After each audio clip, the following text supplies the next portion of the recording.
এক মহিলা স্বাস্থ্যকর্মীর সঙ্গে দিনহাটা গোসানিমারীর ব্লক স্বাস্থ্য আধিকারিকের অশালীন আচরণের প্রতিবাদে উত্তাল হয়ে উঠল গোসানিমারী ব্লক স্বাস্থ্য কেন্দ্র চত্বর।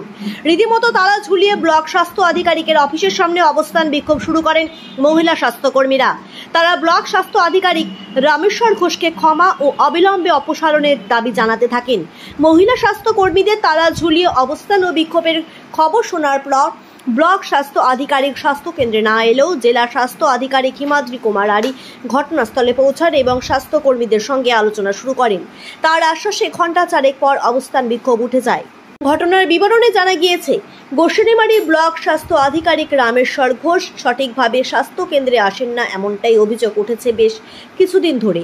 গত 11 এপ্রিল তিনি অলকঝাড়ি উপস্বাস্থ্য কেন্দ্র পরিদর্শনে যান। সেখানে স্বাস্থ্যকর্মী সরস্বতী ধর কাজ করছিলেন। তার সঙ্গে স্বাস্থ্য কেন্দ্রের কাজকর্ম নিয়ে বচসা হয়। একসময় তিনি স্বাস্থ্যকর্মী সরস্বতী ধরকে লাথি মেরে ঘর থেকে বের করে দেবেন বলেও হুঙ্কার দেন, এমনটাই অভিযোগ। অবস্থান বিক্ষোভ চালানোর সময় মহিলা স্বাস্থ্যকর্মীরা বলেন, গোসানিমারী ব্লক স্বাস্থ্য আধিকারিক রামেশ্বর ঘোষ সঠিকভাবে তিনি অফিসে আসেন না। তিনি মহিলা স্বাস্থ্যকর্মীদের সঙ্গে সব সময় অসভ্য আচরণ করে থাকেন। এদিন অলকঝাড়ির স্বাস্থ্যকেন্দ্রে তিনি পরিদর্শনে গিয়েছিলেন ব্লক স্বাস্থ্য আধিকারিক। সেখানে কর্মরত স্বাস্থ্যকর্মী সরস্বতী ধরের সঙ্গে যে ধরনের আচরণ করেছেন তা কখনোই কাম্য নয়। একজন বয়স্ক স্বাস্থ্যকর্মীকে তিনি লাথি মেরে ঘর থেকে বের করে দেবেন বলে হুঙ্কার ছেড়েছিলেন। এই অসভ্য আচরণের জন্য তাকে ক্ষমা চাইতে হবে এবং অবিলম্বে তাকে গোসানিমারী থেকে অপসারণ করতে হবে। যতক্ষণ না পর্যন্ত আশ্বাস দেওয়া হবে ততক্ষণ এই আন্দোলন চলবে। জেলা স্বাস্থ্য আধিকারিক হিমাদ্রি কুমার আরি এই বিষয়ে জানান, গোসানিমারী ব্লক স্বাস্থ্য আধিকারিকের সঙ্গে স্বাস্থ্যকর্মীদের একটি সমস্যা হয়েছিল। আলোচনার মধ্য দিয়ে সে সমস্যা আমরা মিটিয়ে নিয়েছি। আগামী দিনে এই স্বাস্থ্য কেন্দ্রে যাতে সঠিকভাবে কাজকর্ম চলে সেদিকে দৃষ্টি দেওয়া হবে। আমরা বিক্ষোভ দেখাচ্ছি কারণ আমার বিএমএইচ স্যার কালকে আমার সাব সেন্টারে যখন ভিজিট করতে গিয়েছিলেন, উনি প্রথমে আমার ওখানে গিয়ে বলেন আপনার এএনসি রেজিস্টার দেখতে চাই, ফোর্থ চেক আপের খাতাটা বের করুন। তারপরে আমি ওনাকে ফোর্থ চেক আপের খাতাটা বের করে দেখাই। উনি তারপরে বলেন যে কোন মায়ের বাড়ি কাছাকাছি আছে সেখানে আমাকে নিয়ে চলেন। আমি বলছি মাগুলোর বাড়ির একটু দূরে, যদি যেতে চান আমি আপনাকে নিয়ে যাচ্ছি। তারপরে উনি বললেন যে আশেপাশে কোন বাড়িতে কার্ড আছে কার্ড নিয়ে আসুন।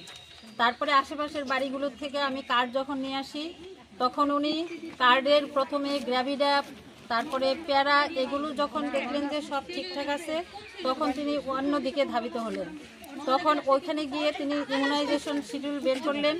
ইমিউনাইজেশন শিডিউলের যে ডিউ ডেটগুলো সেটা আমি ফিল আপ করিনি, কিন্তু ইমিউনাইজেশন যে হয়েছে সেই ডেটগুলো ফিল আপ করা ছিল। তারপরে উনি গ্রোথ চার্টে গেলেন।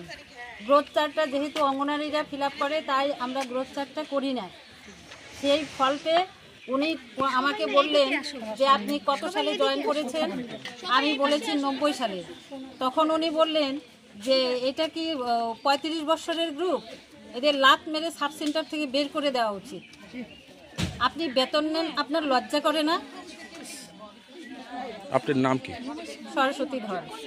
তো শুক্রবারের দিন গোসানিমারী বিপিএসসির যে বিএমওইচ ডক্টর রামেশ্বর ঘোষ, উনি একটা সুস্বাস্থ্য কেন্দ্রে ভিজিটে গিয়েছিলেন। সুস্বাস্থ্য কেন্দ্র না, আলোকঝাড়ি সুস্বাস্থ্য কেন্দ্র, গোসানিমারী বিপিএসসির আন্ডারে দিনহাটা 1, সেখানে উনি গিয়েছেন। যাই হোক, সচরাচর আধিকারিকরা গেলে আমাদের বিভিন্ন খাতাপত্র, রেকর্ড রিটার্নিং সমস্ত দেখেন। সেই মোতাবেক সেই দিদি সমস্ত রিপোর্ট রিটার্নিং দেখতে চেয়েছেন। তারপরে ফিল্ডের থেকে কিছু কার্ড নিয়ে আসতে বলেছেন। যাই হোক, সেই দিদি সমস্ত রিপোর্ট রিটার্নিং যতটা সম্ভব দিয়েছে। কথোপকথনের মধ্য দিয়ে সেই দিদিকে কথোপকথন মেনে নেওয়া যায় না, সেই জন্য আমরা এই বিএমওইচ অপসারণ দাবি করছি। আমার নাম দীপালি। কি পদে আছেন?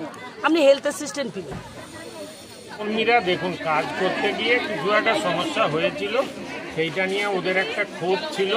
সেই ক্ষোভটা যাতে না হয় তার জন্য আমি ডেপুটি 3 এবং ডিপিএইচও ম্যাডাম, সঙ্গে ম্যাডাম আছেন, আমরা এসছি যাতে এই ক্ষোভটা প্রশমন করে আমরা কাজটা করতে পারি। আমাদের একটাই উদ্দেশ্য, ব্লকের উন্নতি, জেলার উন্নতি, আর আমাদের কোনো প্লে নেই।